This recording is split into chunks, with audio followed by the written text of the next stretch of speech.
Tu as déjà entendu ça. On interdit les réseaux sociaux aux moins de 15 ans, et on va interdire les portables dans les lycées. Le cerveau de nos enfants n'est pas à vendre.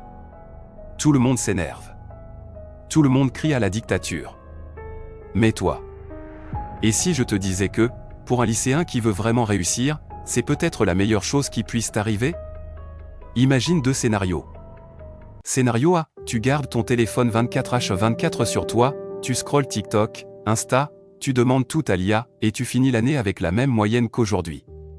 Scénario B, tu coupes ton téléphone pendant que tu bosses, tu réapprends à réfléchir par toi-même, tu lis un peu plus, et tu gagnes 3, 4, 5 points de moyenne. Lequel tu choisis, honnêtement? Écris le tout de suite en commentaire, A ou B. Je veux voir qui est prêt à faire un vrai choix pour son cerveau. Reste bien jusqu'à la fin, parce que je vais te proposer un défi de 7 jours sans dépendance au téléphone ni à l'IA, et si tu le fais sérieusement, ton cerveau ne fonctionnera plus jamais comme avant. Je ne vais pas faire de politique ici, c'est pas le but de la chaîne. Mais ce qu'Emmanuel Macron a dit récemment, c'est très clair. Interdiction des réseaux sociaux aux moins de 15 ans. Interdiction des portables dans les lycées. Et surtout cette phrase. Le cerveau de nos enfants et de nos adolescents n'est pas à vendre. Les émotions de nos enfants ne sont pas à vendre ou à manipuler, ni par les plateformes américaines, ni par les algorithmes chinois. Traduction pour toi, lycéen. Ton attention, ta concentration, tes émotions, c'est de l'or. Et aujourd'hui, des entreprises valent des milliards parce qu'elles réussissent à voler ton attention quelques heures par jour. À ton avis, pourquoi les applis sont gratuites? Pourquoi on te bombarde de notifications? Pourquoi les vidéos sont de plus en plus courtes, plus choquantes, plus rapides? Parce que plus tu restes, plus ton cerveau est loué à des algorithmes qui ne pensent jamais à ton bac, jamais à tes études, jamais à ton futur. Ils pensent à une seule chose, te garder captif. Donc aujourd'hui, je ne veux pas te dire. Les réseaux sociaux, c'est le mal. Je veux juste te montrer comment ils sont en train d'entraîner ton cerveau. Et pourquoi, si tu veux être plus intelligent, plus libre et meilleur à l'école, tu dois reprendre le contrôle. Sur ton téléphone. Et même sur ta façon d'utiliser l'intelligence artificielle. On va être honnête. Tu n'as pas besoin de ton téléphone pour écouter ce cours de maths. Tu n'as pas besoin de ton téléphone pour apprendre ce chapitre d'histoire. Tu n'as pas besoin de ton téléphone pour réviser ton bac blanc. Mais, tu le regardes combien de fois par heure quand tu travailles? 1 fois? 5 fois? 10 fois? Des études montrent que certains étudiants regardent leur téléphone plus de 150 fois par jour. Et à chaque fois que tu le regardes, il se passe la même chose dans ton cerveau. Une notification, ton cerveau reçoit une petite dose de dopamine, le neurotransmetteur du plaisir, de la curiosité. Tu interromps ce que tu fais. Tu lis un message, tu scrolles un peu. Tu reviens à ton exercice difficile, et ton cerveau met parfois plus de 10 minutes à retrouver le même niveau de concentration. 10 minutes perdues, à chaque interruption. Fais le calcul, si tu te laisses distraire 6 fois pendant 1 heure de révision. Tu n'as pas bossé 1 heure. Tu as bossé peut-être 20 minutes vrai. Le reste, c'est du pseudo-travail. Résultat? Tu passes plusieurs heures sur tes devoirs, mais tu apprends peu. Tu as l'impression de travailler beaucoup, mais tes notes ne suivent pas. Tu te dis, je suis nul, alors que le problème n'est même pas ton intelligence. Le problème, c'est la qualité de ton attention. Et si ton cerveau s'habitue à recevoir des mini-shots de dopamine toutes les 30 secondes, avec des vidéos, des réels, des shorts? Devine quoi? Lire un texte de 4 pages te paraît insupportablement long. Écouter un prof pendant 1 heure te semble ennuyeux à mourir. Te concentrer sur un exercice difficile pendant 20 minutes devient presque impossible. Ce n'est pas que tu es devenu bête. C'est que ton cerveau est en train d'être reprogrammé pour ne plus supporter l'effort mental long. Exactement l'effort qu'il te faut pour réviser, pour comprendre, pour mémoriser. Donc quand Macron dit « Le cerveau de nos enfants n'est pas à vendre », la vraie question pour toi, c'est: est-ce que toi, tu acceptes de vendre ton cerveau à ton téléphone, quelques heures par jour? On va parler de quelque chose d'encore plus récent, l'intelligence artificielle. Aujourd'hui, tu peux demander à une IA d'écrire ton devoir de français. Lui faire rédiger ton texte d'anglais. Lui demander un plan détaillé pour ta dissertation. lui demander de résoudre un exercice de maths. Et elle peut le faire. Très bien, et souvent mieux que toi. Mais attention. Il y a une énorme différence entre avoir la réponse et devenir plus intelligent. Si tu laisses l'IA réfléchir à ta place, structurer à ta place, rédiger à ta place, ton cerveau, lui, il fait quoi pendant ce temps? Rien. Il regarde. Il consomme. Comme quand tu scrolles TikTok. Et là, il y a un piège très dangereux. Tu as de beaux devoirs. Tu rends un travail propre.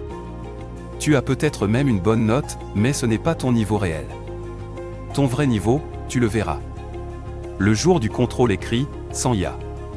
Le jour du bac, sans téléphone. Le jour d'un oral, où tu dois parler avec tes mots, et pas ceux d'une machine. L'IA peut être un outil génial si tu l'utilises après avoir fait l'effort. Tu fais ton plan de dissertation, ensuite tu demandes à l'IA de te proposer une autre version pour comparer. Tu fais un exercice seul, ensuite tu lui demandes de t'expliquer la correction. Tu écris un texte en anglais, ensuite tu lui demandes de corriger tes fautes. Dans ce cas, ton cerveau travaille d'abord, et l'IA t'aide à progresser. Mais si tu fais l'inverse, IA d'abord, réflexion ensuite, ou jamais, ton cerveau devient passif. Et un cerveau passif, en termes d'intelligence, ça vaut autant qu'un muscle qui ne soulève jamais rien. Il reste faible.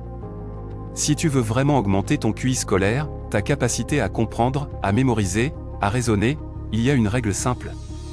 Tout ce que tu peux faire avec ton cerveau, fais-le d'abord sans l'IA. Ensuite, utilise l'IA pour vérifier, améliorer, approfondir. Maintenant, on passe au concret. Je vais te donner 5 règles simples.